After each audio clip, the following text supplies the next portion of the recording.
Have you ever found yourself caught in a moment where your emotions took over, and you said or did something you regretted later? Maybe someone's words or actions provoked you, and before you knew it, you reacted, fueling the situation further. It's a cycle many of us experience, and it can feel almost impossible to break. But what if I told you there's a way to take control, to rise above, and to regain your peace, even in the most difficult situations? Today, we'll explore an ancient Buddhist teaching that holds the secret to achieving this balance. It's a story about the profound power of non-reaction, how mastering the art of staying calm can change not only your life, but also the lives of those around you. Why do Buddhist monks, often surrounded by noise and chaos, remain so composed? What wisdom do they hold that allows them to rise above anger and conflict? And most importantly, how can you apply this lesson in your daily life? By the end of this story, you'll have answers to these questions and a new perspective on how to navigate life's challenges with grace. This teaching is rooted in the experiences of a humble monk living in a serene monastery who faced relentless provocation from someone determined to disturb his peace. It's a story of resilience, wisdom, and ultimately, transformation. As you listen, I encourage you to reflect on your own life. Think about the moments where you felt your peace slipping away, where someone else's negativity pulled you into their storm. This story isn't just about one monk. It's about all of us. By the end of this video, you'll understand why reacting to negativity often empowers it, and how choosing calmness can be the ultimate act of strength. You'll learn a practical approach to maintaining inner peace and, more importantly, discover the freedom that comes from not letting others control your emotions. In a small village nestled at the base of a majestic mountain, there stood a quiet monastery. The village was bustling with life, children playing, merchants selling their wares, and townsfolk exchanging stories. Amidst this liveliness, the monks of the monastery led simple, disciplined lives, focusing on meditation, mindfulness, and spreading kindness. Among these monks was a serene figure known to all as Bhikkhu Ananda. He was not the eldest monk, nor the most learned, but his calm demeanor and gentle presence made him beloved by many. Bhikkhu Ananda had a unique ability to remain unshaken, no matter the circumstance. Whether it was a fierce storm rattling the monastery's wooden doors, or the frustrations of a novice monk struggling to meditate, Ananda always responded with grace. He believed deeply in the teaching that reaction feeds the fire, and practiced this wisdom daily. However, not everyone in the village appreciated the monks or their teachings. There was a man, Danu, who harbored a deep resentment toward them. He saw their calmness as arrogance, their detachment as judgment. Danu was known for his temper and his sharp tongue, and he often mocked the monks openly. He would shout insults as they walked through the village, accusing them of laziness and hypocrisy. While many villagers dismissed his behavior, Bhikkhu Ananda's serene response only seemed to provoke Danu further. One day, Danu decided to escalate his efforts. "Let's see how calm you remain when I bring chaos to your doorstep," he muttered under his breath. He waited until the monks were busy with their daily chores, tending to the garden, cleaning the prayer hall, and preparing their simple meals. Then he stormed into the monastery courtyard, hurling accusations and insults. "You hide behind these walls, pretending to be wise," Danu bellowed. "But you're just cowards, running away from the real world." His voice echoed through the monastery, drawing the attention of the monks. Some looked visibly disturbed, while others tried to focus on their tasks, ignoring him. Bhikkhu Ananda, who was sweeping leaves near the temple's entrance, paused for a moment. He turned to face Danu with the same calm expression he always wore. He bowed slightly, acknowledging Danu's presence, but said nothing. This lack of reaction seemed to irritate Danu even more. "You think you're better than me?" Danu sneered. "You think your silence makes you superior?" His face was red with anger, and his fists clenched tightly. Still, Bhikkhu Ananda remained silent, his gaze steady and kind. This encounter marked the beginning of a series of provocations from Danu, each more intense than the last. Yet, no matter how much Danu tried to disrupt the peace, Bhikkhu Ananda refused to react. The other monks began to wonder, how could Ananda endure such hostility without faltering? Days turned into weeks, and Danu's provocations showed no signs of stopping. He would visit the monastery daily, hurling insults and creating disturbances. The monks grew increasingly uneasy. Some suggested asking the village elders to intervene, while others considered confronting Danu directly. But Bhikkhu Ananda remained unmoved. One afternoon, as the sun blazed high in the sky, Danu arrived at the monastery with a renewed determination to break Ananda's calm demeanor. This time, he brought a sack of rotting vegetables. As the monks worked quietly in the courtyard, Danu began flinging the foul-smelling produce at them, shouting, "Let's see if your piece can withstand this."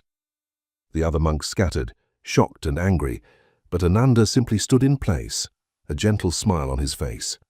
Rotten vegetables landed at his feet, splattering his robes, yet he made no attempt to shield himself or retaliate. Instead, he looked at Danu with a calm gaze that seemed to pierce through the man's rage. Danu's anger only grew. "Why won't you fight back?" he demanded, his voice trembling. "Are you too proud to acknowledge me, or are you just a coward?" Still, Bhikkhu Ananda remained silent, his expression serene. The silence was louder than any words he could have spoken. The tension in the air was palpable, and even the other monks watching from a distance were unsure what would happen next. Frustrated and exhausted, Danu finally dropped the last of the vegetables and sat down on the ground, his energy drained. His breath came in ragged gasps as he stared at Ananda, who still stood there, calm and unshaken. Breaking the silence, Ananda finally spoke, his voice gentle yet firm. "If someone offers you a gift and you do not accept it, to whom does the gift belong?" Danu frowned, unsure where the question was leading. "It still belongs to the giver," he muttered. Ananda nodded. "Exactly.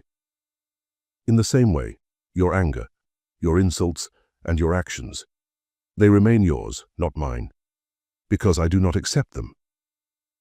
Danu sat in stunned silence, the weight of Ananda's words sinking in.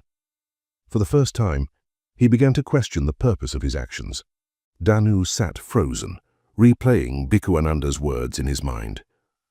"If someone offers you a gift and you do not accept it, to whom does the gift belong?" The simplicity of the question carried a depth he had never encountered. His anger, so carefully cultivated and aimed at the monk, suddenly felt hollow and misplaced. But he wasn't ready to give in just yet. He clenched his fists and shouted, "So you're saying it's my fault? That my anger belongs only to me?" Ananda nodded, his gaze steady. "Anger is like a hot coal. You pick it up hoping to throw it at someone else, but in the end, you are the one who gets burned." The words struck Danu like lightning. He looked down at his hands as if he could see the metaphorical burns left by years of harboring anger and resentment. "But you didn't fight back," he stammered. "Why? How can you just let it go?" Ananda's smile widened ever so slightly. When someone insults you, they are offering you their pain, their suffering. By not reacting, I choose not to carry it.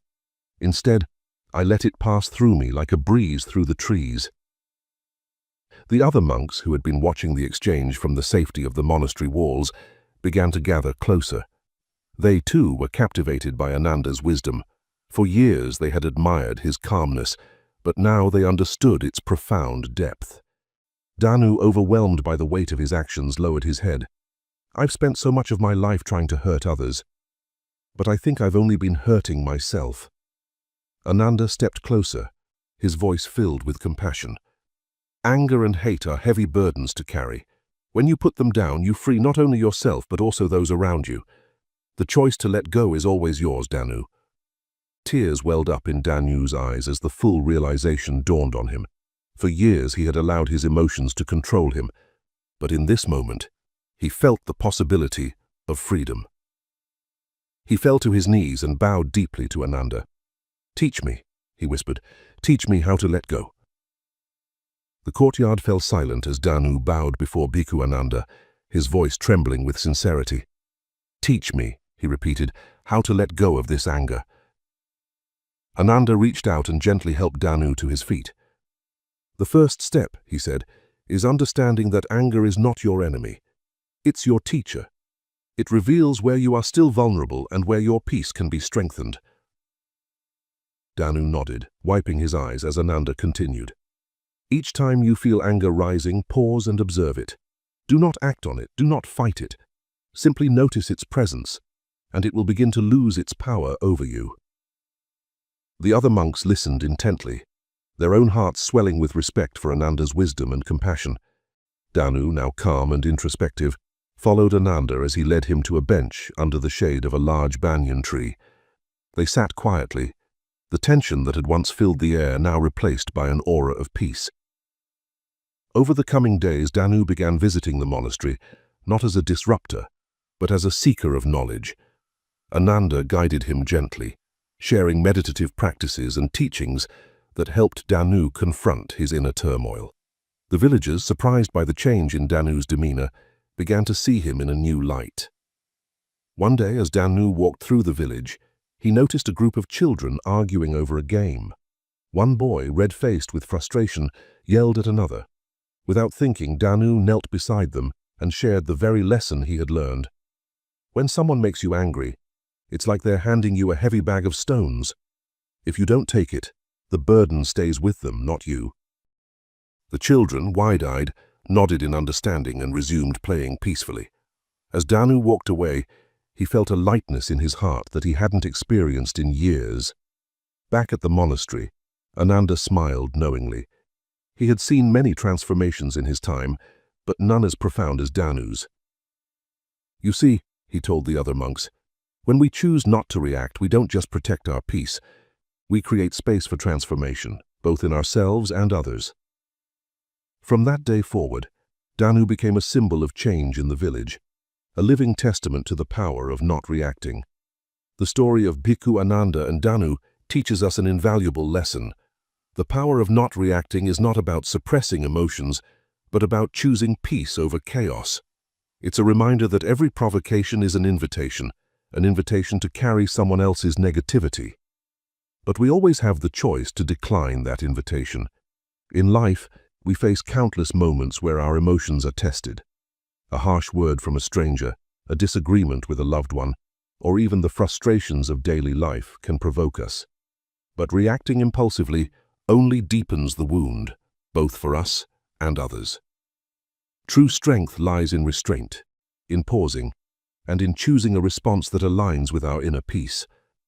Danu's transformation is a testament to the fact that change is always possible. No matter how entrenched we are in our habits, with awareness and guidance we can break free from patterns of anger and resentment. Bhikkhu Ananda's wisdom showed us that by refusing to carry the burden of another's negativity, we not only protect our peace but also create the possibility for others to reflect and grow. This teaching is as relevant today as it was centuries ago. Whether you're navigating conflicts at work, facing online criticism, or dealing with personal challenges, the principle remains the same. Calmness is not weakness, it's power. As you go forward, remember this. Every time you choose not to react, you're not just avoiding conflict, you're actively creating peace. If this story resonated with you, share it with someone who might need a reminder of the power of calmness. And don't forget to like, comment, and subscribe for more stories that inspire and uplift. Together, let's spread the message of peace and mindfulness.